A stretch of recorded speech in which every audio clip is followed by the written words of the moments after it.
I lost everything defending my son Brody, my life savings, my marriage, my faith in justice. But when he slipped me a napkin with 3 numbers in prison, I discovered the most devastating truth of my life. My name is Frank Holloway. Until 2 years ago, I was the man everyone in Millbrook, Indiana, called when their horse went lame or their dog needed surgery at 2 a.m. For 30 years, I built my life one patient at a time, one saved animal, one grateful family.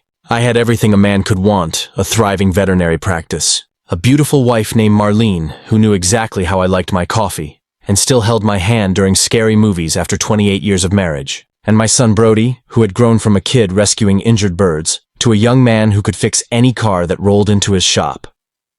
You think you know your family. You think you know the woman who sleeps beside you every night, who bore your child, who cried with you when your parents died. I thought I knew her too, and then everything changed. A single accusation, a courtroom full of whispers, and suddenly my world collapsed. Marlene looked me in the eye and said words I'll never forget.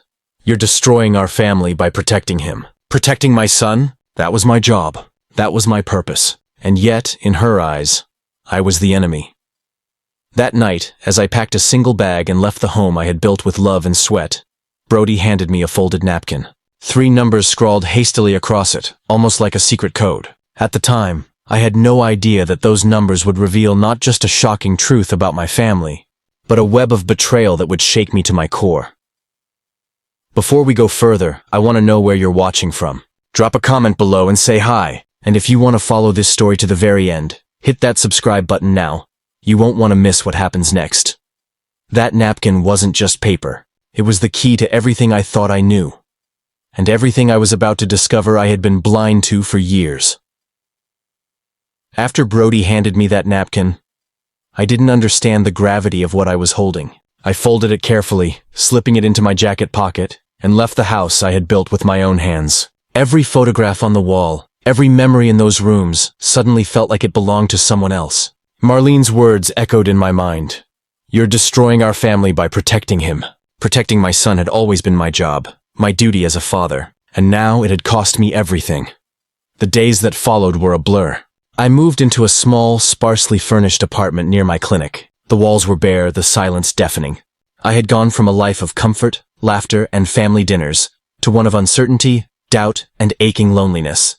My friends tried to reach me, but even they didn't fully understand the chaos that had engulfed my life.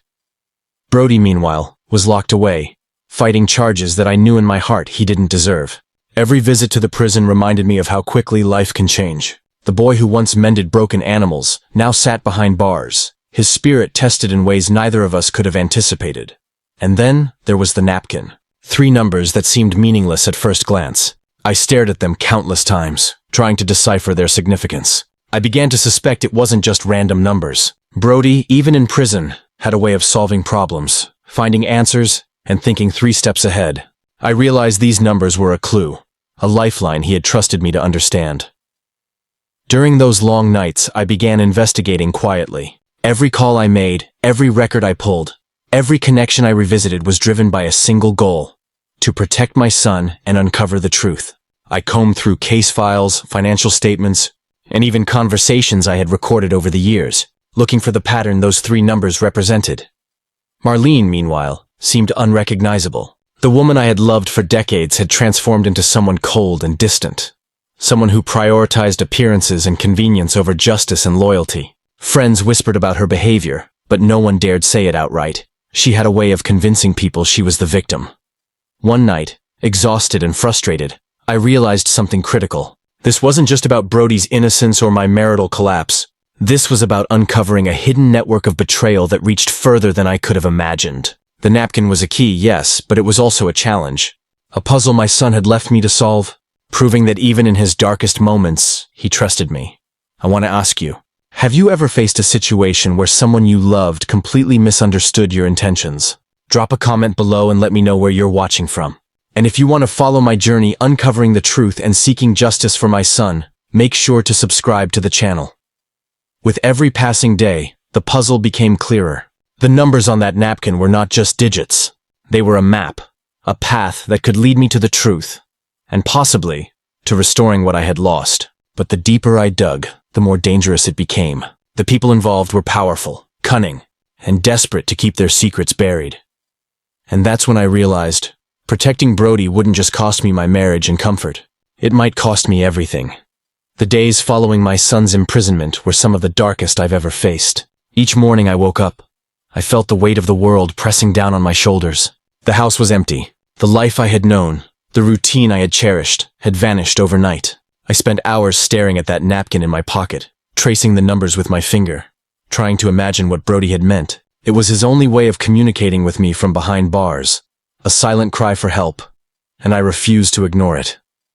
I began my investigation quietly, not wanting Marlene to see what I was doing.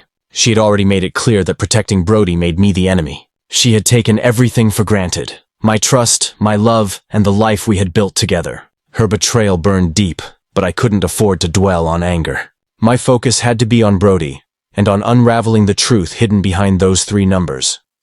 I revisited old records, scanning files I had kept for years at the clinic. Every financial statement, every letter, every piece of correspondence. I examined them meticulously. At first, it seemed like a jumble of meaningless information, but then patterns began to emerge, subtle at first, like shadows in the corner of a room. A suspicious transaction here, an unexplained phone call there. Slowly, I began to see the web of deceit Brody had been trying to protect me from. Late nights became routine. I would sit at my desk, the hum of the old ceiling fan above, flipping through pages while the city outside slept. I could hear the occasional bark of a dog or the distant horn of a car, but inside it was silent. Just me, my thoughts, and the nagging feeling that every move I made was being watched. One evening, as I cross-referenced Brody's phone records with the numbers on the napkin, I realized something. The 3 numbers weren't random. They were coordinates, not of a place, but of transactions, locations, and accounts connected to a group of people I had trusted. People I thought I knew. People I had never imagined could betray a family in such a cold, calculated way. Marlene continued her life outside my apartment, attending social events, hosting friends, projecting the image of a perfect family while the truth rotted in plain sight. Every smile, every laugh she shared with others felt like a slap in the face. Yet I reminded myself, this wasn't about her. This was about Brody, and about finally exposing the truth that could save him. I want to ask you, have you ever been blindsided by someone you trusted? Someone who should have been your ally but became your obstacle instead? Comment below where you're watching from. And if you haven't already, subscribe to the channel. This story is far from over, and the revelations are only going to get more shocking. As I delved deeper into the numbers, more connections emerged. Every lead I followed brought new questions, new dangers. The people behind Brody's situation were powerful and cunning, willing to go to great lengths to keep their secrets hidden. But I had one advantage they didn't: a father's determination and a son's trust. The napkin had given me the map. My perseverance would be the key. Every day I pieced together the puzzle. I felt the tide slowly turning. What had started as a cryptic message on a small napkin became the beginning of uncovering the full story. A story of betrayal, greed, and hidden motives that reached far beyond my family. And in those long nights, as I worked tirelessly, I knew one thing for certain. Brody had trusted me with his secret, and I would move heaven and earth to honor that trust, no matter the cost. It was the day I had been dreading and anticipating all at once. I had followed the trail of clues that Brody's napkin had provided, connecting transactions, messages, and hidden accounts. Each revelation was more shocking than the last. I realized that Brody's situation wasn't simply a matter of bad luck or a misunderstanding. It was a carefully orchestrated setup, designed to break him and silence the truth. I remember sitting in my small apartment, the walls lined with files and papers, my hands trembling as I pieced together the final link. Marlene's name appeared multiple times, but not as the loving mother or wife I had once known. She had been involved in schemes I couldn't even begin to process, manipulating situations behind the scenes while projecting innocence to the world. Every memory I had of her felt tainted. Every moment of trust I had given her now cut like a knife. That evening, I decided it was time to confront her. I drove to the old family home, the streetlights casting long shadows across the pavement, and I rehearsed the words I would say. I wasn't going to yell. I wasn't going to beg. I was going to reveal the truth. The door opened, and there she was, Marlene, poised and composed, her eyes sharp as ever. I handed her the documents, the trail of evidence I had uncovered, and watched as her face shifted from surprise to disbelief, and finally to a cold, calculated expression. She realized I knew everything. Why? She asked softly, almost like a whisper. but I heard it as clearly as a shout. "Why?" I repeated. "Because this isn't just about you. It's about Brody. It's about justice. It's about the truth you've spent years hiding." Her silence said more than words ever could. I watched as the walls she had built around herself began to crumble, revealing the truth she had fought so hard to bury. And for the first time in years, I felt a strange mixture of relief and sorrow. Relief that Brody's innocence could finally be defended, and sorrow for the family I had loved and lost. I want to pause here and ask you, have you ever discovered that someone you loved was hiding a life-altering secret from you? Comment below where you're watching from. And if you haven't yet, make sure to subscribe to the channel because the revelations don't stop here. The confrontation was only the beginning. Marlene tried to defend herself, tried to twist the narrative, but the evidence was undeniable.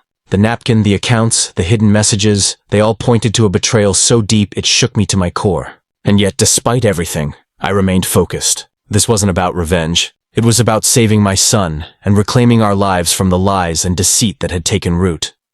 By the end of that night, I knew something crucial. The fight was far from over, but I had the upper hand. Brody's trust in me had guided me this far, and now, the truth was finally within reach.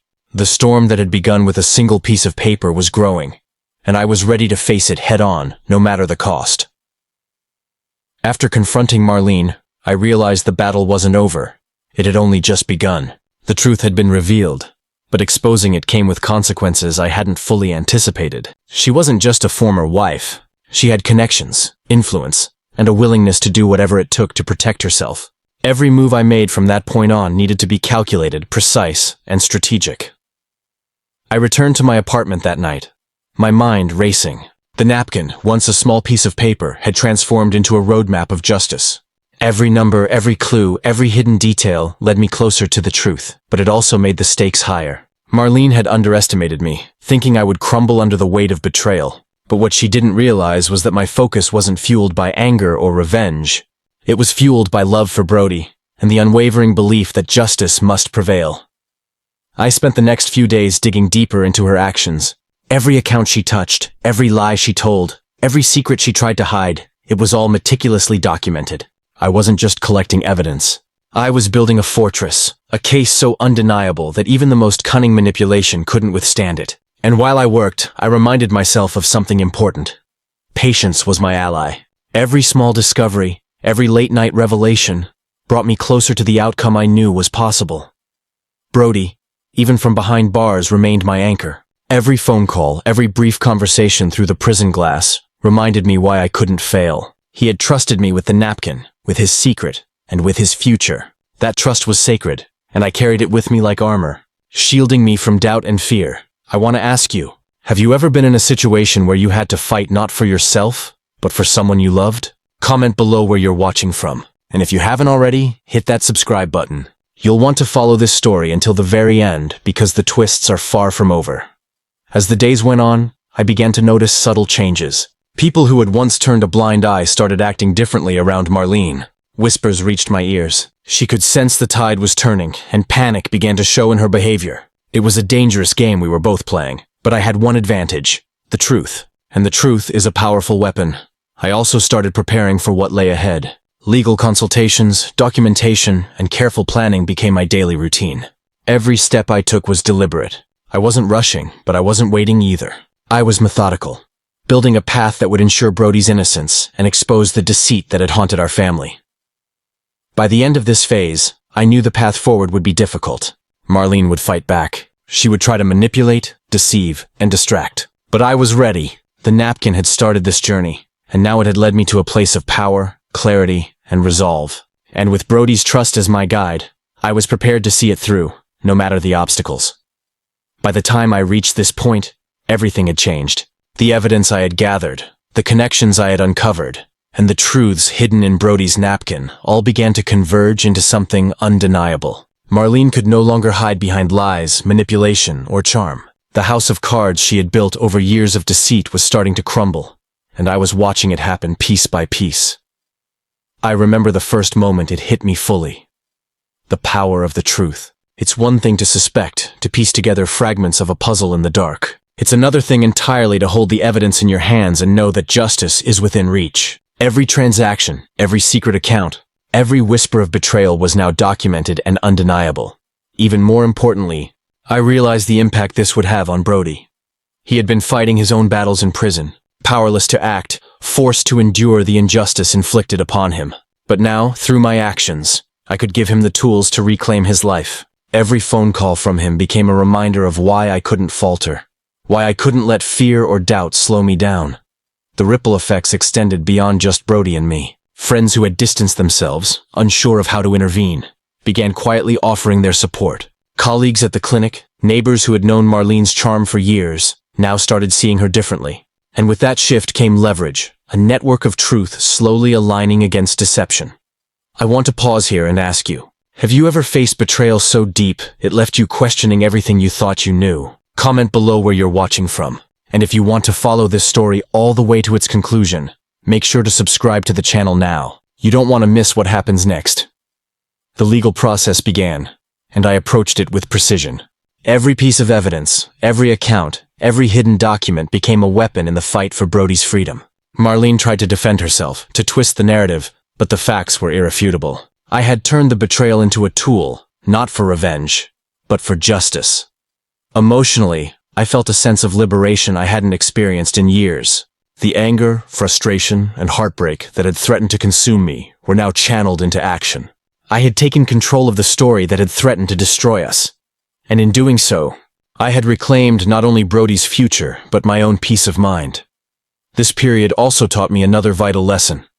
Resilience is often hidden within adversity.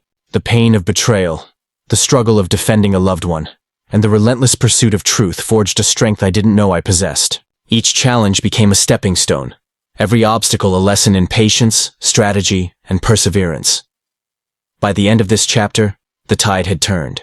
Marlene's power had waned, Brody's position was strengthening, and I had emerged not just as a father fighting for his child, but as someone who could navigate deception, adversity, and betrayal with clarity and purpose. The napkin had been the spark, but the fire had been fueled by persistence, love, and unwavering dedication. And in that moment, I understood something profound.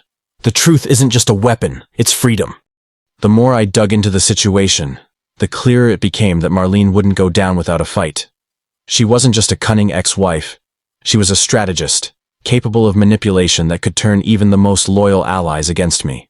Every step I took, every document I revealed, she tried to counteract with lies and diversions. But I had one advantage she didn't: the truth. I spent hours mapping out her network of deception. Emails, bank records, text messages, even the faintest traces of manipulation were carefully documented. Every late night in that dimly lit apartment, surrounded by piles of files, I could feel the puzzle slowly coming together. Brody's napkin had been the key to unlocking everything. What started as a cryptic message became a guide, showing me the path to uncovering decades of secrets and betrayal. One evening, I arranged a meeting with Marlene, not in anger or confrontation, but in a controlled environment where I could present the evidence in its entirety. I had copies of every file, every transaction, and every secret she thought she had buried. My heart pounded as I stepped into that room, knowing that this moment would decide the fate of my son, my family, and my own sense of justice. As I laid out the evidence, Marlene's face shifted through a spectrum of emotions: shock, fear, anger, and finally, resignation. It was the first time I saw her truly unguarded. The confidence, the arrogance, the control she had wielded for years all melted away. I spoke slowly, deliberately, emphasizing each point, leaving nothing to interpretation. She tried to interrupt, tried to deflect, but I didn't let her. Every word I spoke reinforced the truth, and the weight of it was undeniable. I want to ask you here, have you ever had to confront someone who betrayed you in a way that changed your life? Drop a comment below and share where you're watching from. And if you haven't yet, make sure to subscribe to the channel, because the story is far from over, and what happens next will shock you. The climax of this confrontation wasn't just about revealing Marlene's betrayal. It was about reclaiming control. Every strategy she had used to manipulate people and events collapsed under the clarity of facts. Her lies unraveled one by one, and with each revelation, Brody's position became stronger.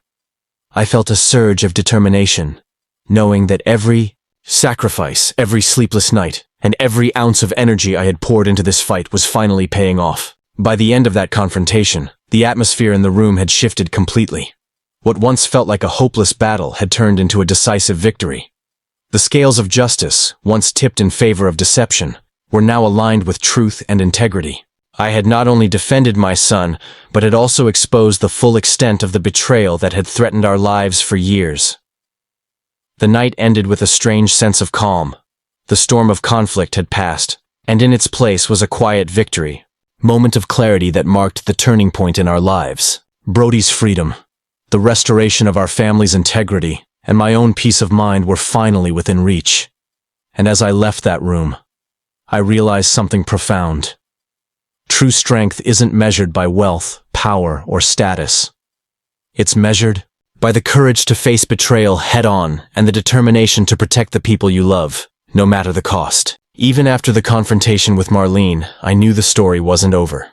Exposing the betrayal was just one step in a larger journey.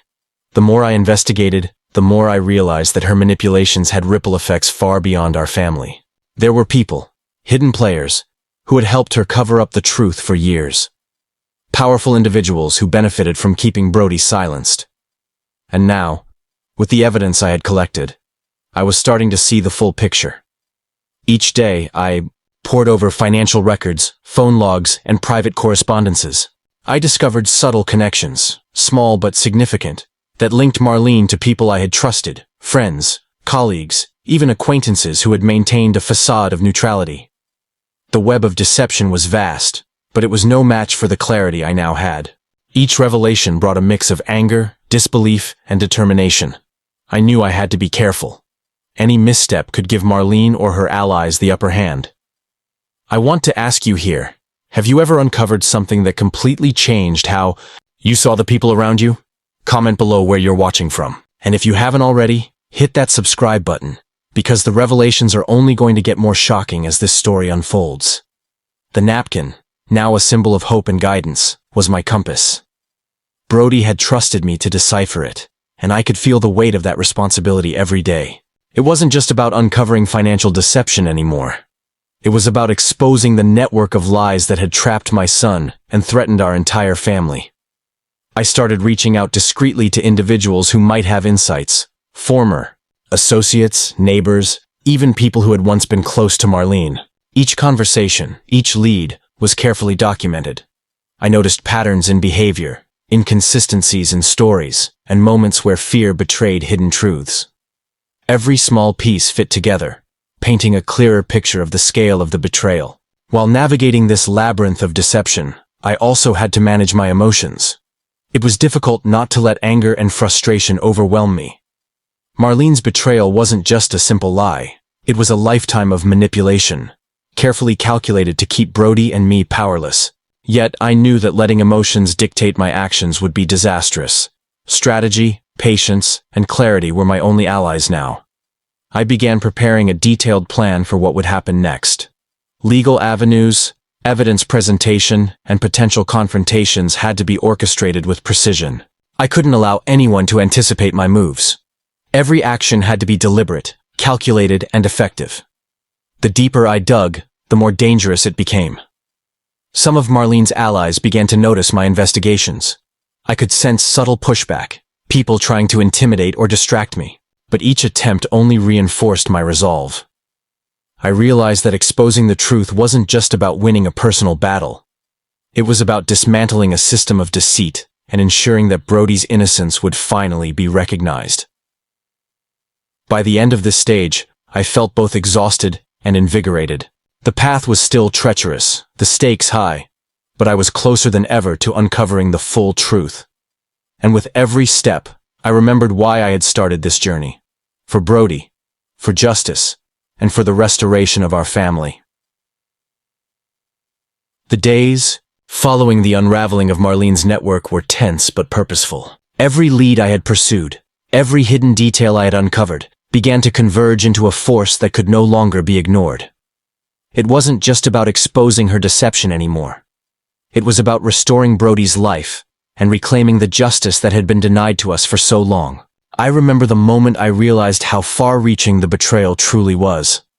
It wasn't only Marlene who had orchestrated a web of lies. There were others, people in positions of power, people I had once trusted, who had quietly aided her in keeping the truth hidden. Each revelation was like a puzzle piece falling into place, forming a picture so clear that the magnitude of the deception was overwhelming. I spent countless hours preparing the documentation, compiling evidence, and strategizing every possible outcome. Every conversation I had with Brody, every update I gave him through the prison glass, reminded me of what was at stake. His trust in me, his faith in my ability to navigate this labyrinth of lies, was sacred. I couldn't afford to falter. This was also the moment I decided to bring others into the fold. Friends, former colleagues, and even some neutral parties who had witnessed Marlene's actions now became allies in our fight for truth. I organized meetings, shared findings, and carefully orchestrated how each piece of evidence would be presented. The goal was clear: to make the deception impossible to deny. I want to ask you here, have you ever had to fight against lies and manipulation that threatened everything you loved? Comment below where you're watching from. And if you haven't yet, subscribe to the channel because the journey to justice is still unfolding, and you won't want to miss the next part of the story. The courtroom became the stage for the final act. Every piece of evidence I had painstakingly collected was introduced systematically. Witnesses, documents, and records all pointed to the same truth. Brody had been the victim of a betrayal so intricate that it had taken years to uncover. Marlene tried to defend herself, to twist the narrative, but the facts were undeniable. Watching her reactions, seeing the realization in her eyes that the truth could no longer be concealed, was surreal. For the first time in years, the power dynamic had shifted. I wasn't just a father fighting for his son. I was a force of truth that could no longer be ignored. Emotionally, the experience was overwhelming. Relief, pride, and vindication collided inside me. Every late night, every painstaking investigation, every moment of doubt had led to this point. Brody's name was finally cleared, and the shadow of deceit that had hung over our family for years was lifted.